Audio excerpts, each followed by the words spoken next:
Can you just explain to our viewers, in terms of the approach, what is the anterior approach and how does it differ from what was done, the legacy approach, the posterior approach? It all started in England with Sir John Charnley in the 60s. He would do his hip replacements from the back, what we now refer to as a posterior approach.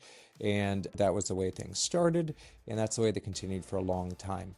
Now, over the past 10, 15, 20 years, a lot of people have been changing to what we refer to as the direct anterior approach. And the biggest difference between the two is that while the posterior approach involves splitting the gluteus maximus, literally pulling the muscle apart, direct anterior, there's no muscles disturbed. You just go into an internervous plane between them.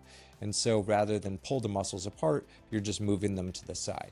That allows for less soft tissue dissection and therefore less pain after surgery and therefore a faster recovery. The other really nice thing about it is we don't have to worry about restrictions. I tell people when they ask me, oh, am I gonna have any restrictions on me? I say, don't do anything stupid after surgery. Give it 6 weeks before you break a sweat. Besides that, just, listen to your body. Before there used to be rules, you had to have special chairs. You couldn't bend over to tie your shoes. You couldn't sit down on a normal toilet. Now, you can do that immediately.